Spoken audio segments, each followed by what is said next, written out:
Shalom, saya Aliman Edam, perwakilan dari kelompok 5.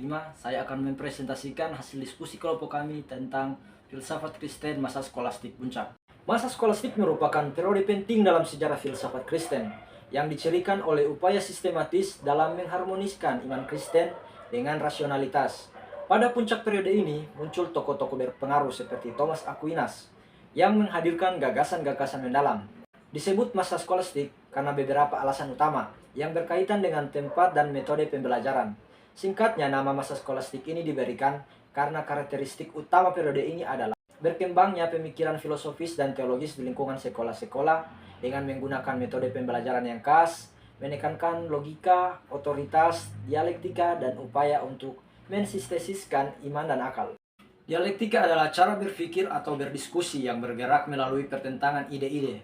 Ini tujuannya bukan cuma buat salah satu pihak menang, tapi untuk mencapai pemahaman yang lebih baik dengan menggabungkan atau menyelesaikan perbedaan antara tesis dan antitesis. Jadi sederhananya, dialektika itu seperti proses ada ide awal, ide yang menentang, dan muncul ide-ide baru yang lebih oke karena menggabungkan keduanya.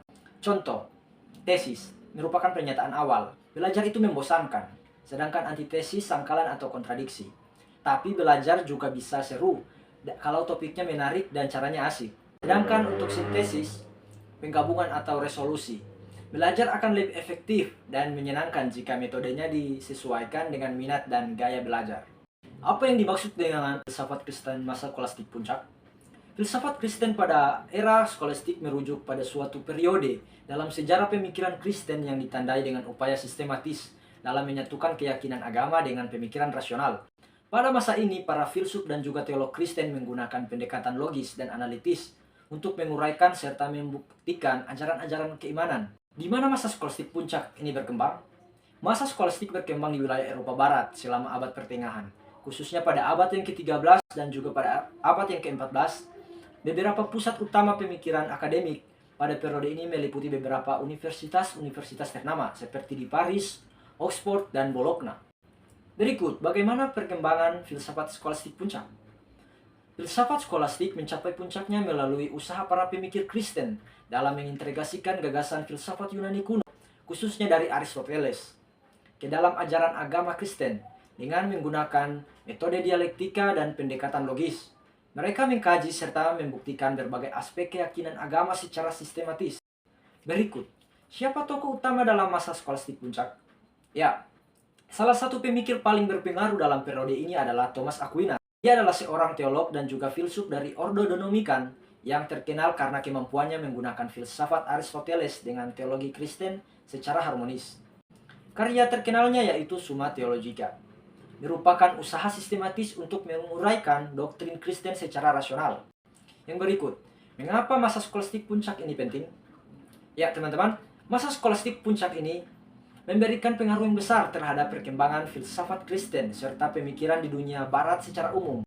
Upaya filsuf skolastik dalam menyeimbangkan antara iman dan akal termasuk 5 argumen keberadaan Tuhan yang dirumuskan oleh Thomas Aquinas masih menjadi bahan kajian serta perdebatan hingga saat ini. Salah satu perdebatan utama dalam filsafat skolastik adalah hubungan antara iman dan akal. Para filsuf pada masa ini berusaha menunjukkan bahwa keduanya tidak saling bertentangan, melainkan saling melengkapi. Thomas Aquinas berargumen bahwa akal dapat membuktikan keberadaan Tuhan, serta kebenaran dasar dalam iman. Sementara iman memberikan wawasan yang melampaui kapasitas akal. Berikut teori-teori utama dalam filsafat skolastik puncak. Yang pertama, teori hilemorfosisme. Menurut Sutrisno, Thomas Aquinas mengadopsi teori ini yang berasal dari Aristoteles. Teori ini menyatakan bahwa setiap benda material terdiri dari 2 prinsip metafisika, yaitu materi dan bentuk.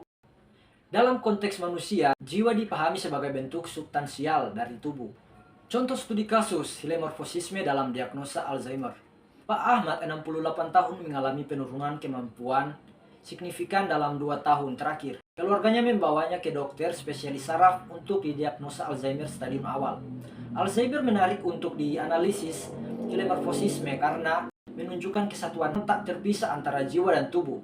Meskipun kerusakan terjadi pada materi atau otak, dampaknya terlihat pada fungsi bentuk atau jiwa yang memanifestasikan diri melalui kemampuan berpikir, mengingat, dan mengambil keputusan. Berikut teori yang kedua yaitu teori iman dan akal.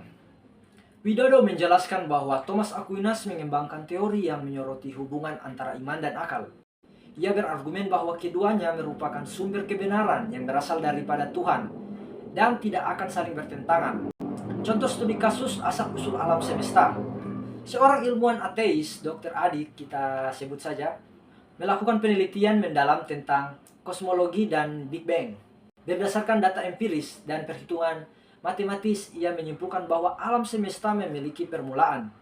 Di sisi lain, seorang teolog Kristen pendeta Clara meyakini berdasarkan kitab suci bahwa Tuhan adalah pencipta alam semesta.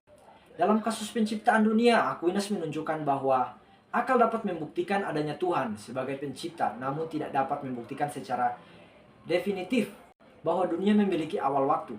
Kebenaran tentang penciptaan dunia di awal waktu harus diterima melalui iman. Berikut yang ketiga, teori hukum alamiah.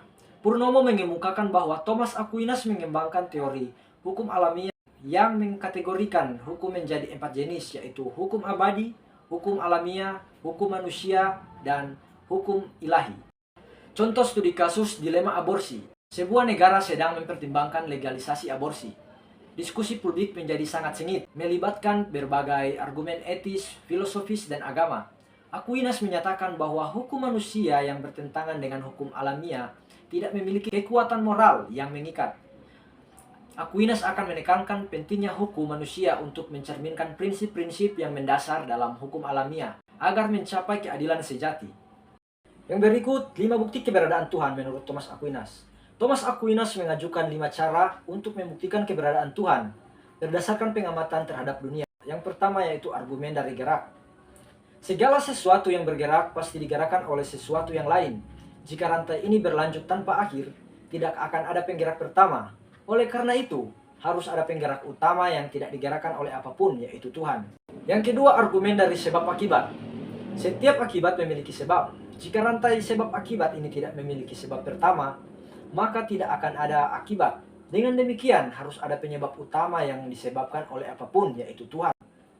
Argumen yang ketiga yaitu argumen dari kontingensi. Segala sesuatu di dunia ini bersifat kontingen, artinya bisa ada dan bisa tidak ada. Jika segala sesuatu bersifat kontingensi, maka pada suatu waktu mungkin tidak ada apapun. Oleh karena itu harus ada keberadaannya yang bersifat niscaya, yaitu Tuhan. Argumen kontingensi adalah salah satu argumen filosofis yang mencoba membuktikan keberadaan Tuhan berdasarkan fakta bahwa segala sesuatu di alam ini bersifat kontingensi. Contohnya, semua yang ada di dunia ini bersifat kontingensi, artinya keberadaan bergantung pada sesuatu yang lain, seperti meja. Meja ada karena ada yang membuatnya dari kayu. Kayu ada karena pohon tumbuh, dan begitu pun seterusnya. Argumen kontingensi adalah argumen filosofis yang berusaha membuktikan keberadaan Tuhan berdasarkan sifat keberadaan segala sesuatu di alam semesta ini. Kontingen artinya bisa ada dan bisa tidak ada. Jika segala sesuatu bersifat kontingensi, maka pada suatu waktu mungkin tidak ada apapun. Oleh karena itu harus ada keberadaannya yang bersifat niscaya, yaitu Tuhan. Argumen berikut, argumen dari derajat kesempurnaan. Segala sesuatu memiliki tingkat kesempurnaan yang berbeda. Oleh karena itu, harus ada sesuatu yang paling sempurna yang menjadi sumber kesempurnaan, yaitu Tuhan. Berikut argumen dari tujuan. Benda-benda tanpa akal dalam bentuk semesta bertindak untuk mencapai tujuan tertentu. Karena mereka tidak memiliki kecerdasan, pasti ada sesuatu yang cerdas yang menggerakkannya, yaitu Tuhan.